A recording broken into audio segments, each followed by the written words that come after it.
Welcome back, fight fans, to another video here on the Fight Game. In this video, we'll be taking an in-depth look at the upcoming rematch between Anthony Joshua and Andy Ruiz Jr. in a full boxing case study. We'll be talking about what went wrong, why it went wrong, what needs to go right, and how it can go right for each fighter. When their first fight was announced, Ruiz was written off right from the get-go. Many laughed at his physique, some even decided not to tune in to watch the fight.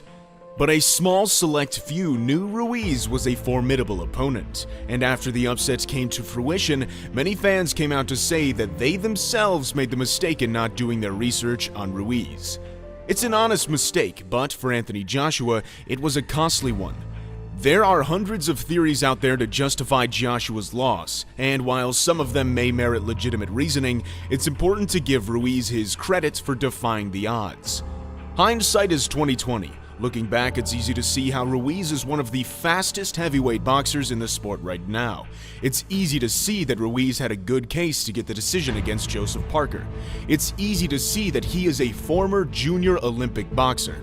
But the build-up to a fight is not as simple as that. So before we speculate on the rematch, let's go back to the build-up to see what contributed to Anthony Joshua's first professional loss.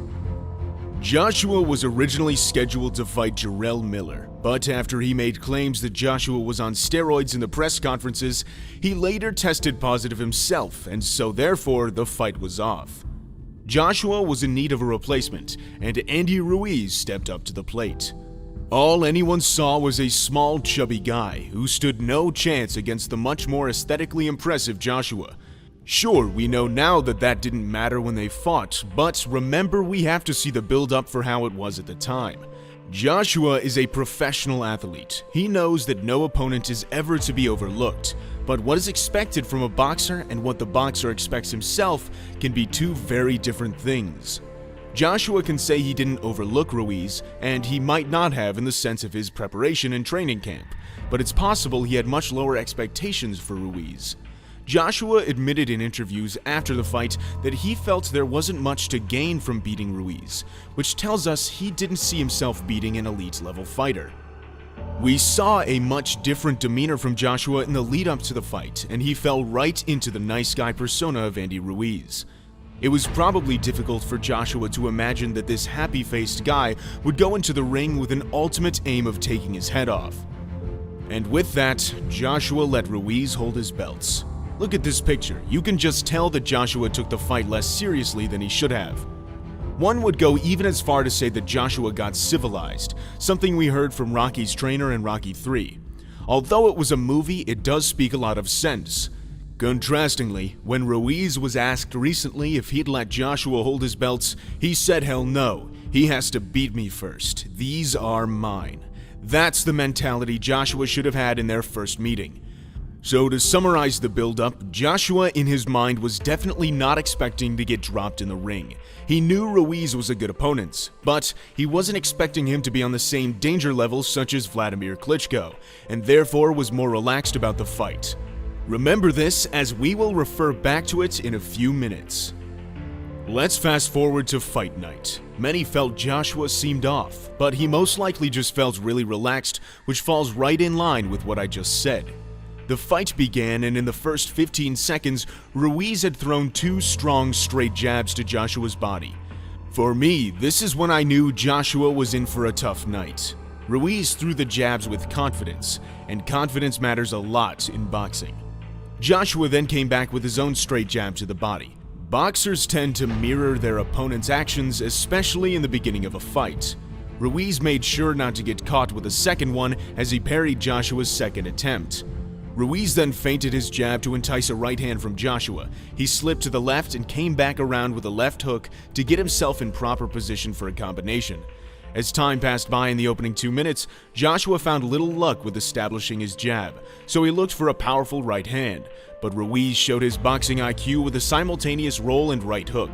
For Joshua, it was no luck with the jab, no luck with the right hand, so he opted for a wide left hook, but Ruiz again showed his experience with a subtle step. The following rounds passed by in similar fashion. Joshua got his punches on target. The fight was a good battle of boxing skills. That was until everything changed in the third round. Joshua dropped Ruiz with a powerful right uppercut, left hook combination, which was good, but I feel Joshua made the biggest mistake of all in the following seconds. Generally, when Joshua drops his opponents, he goes straight for the kill. Most often his opponents are genuinely hurt, but Ruiz was not hurt as much as anticipated. Joshua overextended twice on his right hand, a dangerous mistake to make in boxing, as it leaves you exposed and unbalanced. It was on the second one where Ruiz countered over with a left hook. This spelled disaster for Joshua and made him suspect to a following equilibrium shot over the ear. Sometimes with a shot like this, you won't be able to recover fully and will remain in effect for any duration in the fight. All of a sudden, the fight was no longer a welcoming party to the USA. It was on the brink of going terribly wrong. Let's refer back to what Joshua expected. He didn't expect this, and when you're not mentally prepared for something like this, it's almost impossible to switch on during the fight. Boxing is more mental than physical, and Joshua simply did not have the mentality to win a hard fight that night. This, combined with the fact that he took a shot that would mess with his focus and balance for the night, it was almost impossible to see Joshua lasting 12 rounds. Don't mind actually winning the fight. Joshua didn't lose this fight with incorrect mental preparation.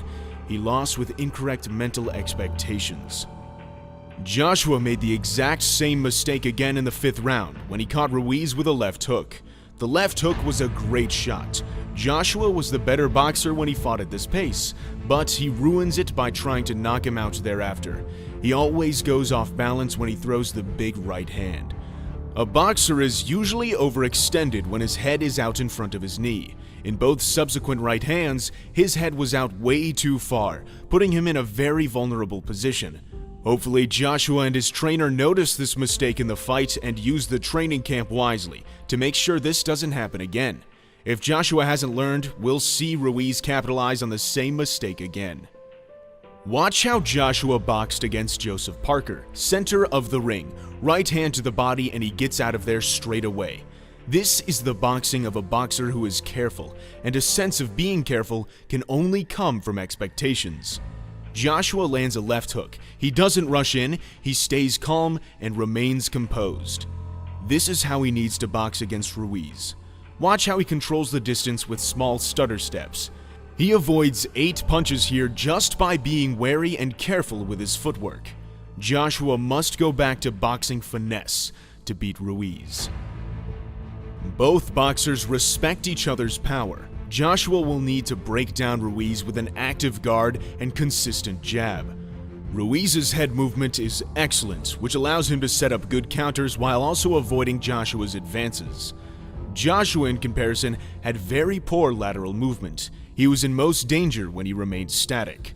Joshua really only got caught when he stayed in the same position for too long without doing something. As the fight went on, especially after the knockdown, Joshua didn't throw many feints or jabs. He at times looked to load up on the big right hand, and in turn he invited attacks from Ruiz. Joshua needs to have a better ring presence against a boxer like Ruiz. Ring presence can be anything from the realm of confidence, feints, control, and positioning. Because Joshua boxed on the back foot, he found it very difficult to counter Ruiz. When Joshua changed the angle from the outside, he put himself in a difficult position to throw from. He will find it easier to box Ruiz if he keeps his position in the center of the ring for middle distance exchanges. In his fight against Parker, Joshua was always mobile, never stationary. Perhaps the difference in weight played a part to Joshua's stiffness in the Ruiz fight. Joshua weighed in at 247.5 pounds. But for Parker, he weighed in much lighter at 242 pounds. I'd like to see Joshua go back down to that area for the rematch. He boxes much better when he's more agile. Joshua is a destructive power puncher, sure, but he does have a good boxing foundation, and at heavyweight, the foundation plays a critical role. It's when he forgets his fundamentals, such as overextending. That's when he puts himself in harm's way. Joshua, for the most part, always landed the punches first. He was the one who boxed the better fight. It was only from Joshua's mistakes where Ruiz found his success. Joshua, even after the third knockdown, regained control. Watch Joshua land the left hook. He stays there waiting to be hit. Instead of getting his distance back to measure Ruiz with his lead hand like he did many times in the Parker fight, he stayed there and got caught with a barrage of Ruiz's punches. Even after this, he got back to landing his jab, but then he fell in with a right hand again and got knocked down for a final time. Ruiz boxed brilliantly. Kudos to him for proving all the haters wrong. He got knocked down, got back up, and made sure he walked out the winner that night. He displayed a great boxing IQ. He really wanted it, and he made it happen. That is a boxer who is champion-minded. Joshua made too many mistakes, and Ruiz reacted perfectly.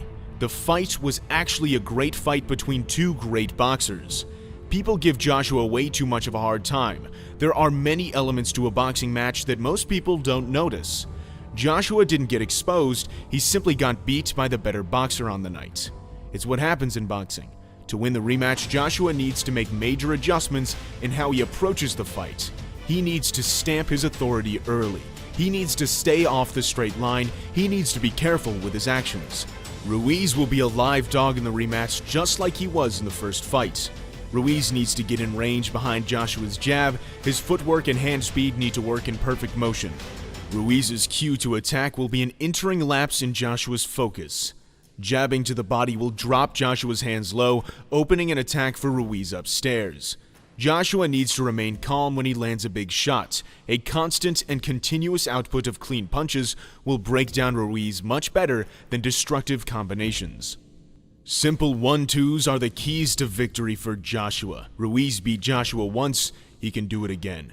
But this time, he might have to do it differently.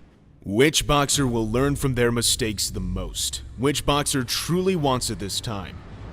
This boxing match, like many before its time, has too many variables to make any sort of prediction. But that's why we watch boxing, isn't it? The unpredictability of what we're going to see. Joshua's got to want it. If he's not going in there with focused intentions, he's walking out with a loss. Don't miss the live fight, December 7th live on DAZN and Sky Sports Box Office. Thanks for watching. If you enjoyed the video, consider giving it a like as it helps us grow the channel. We'll see you in the next video here on The Fight Game.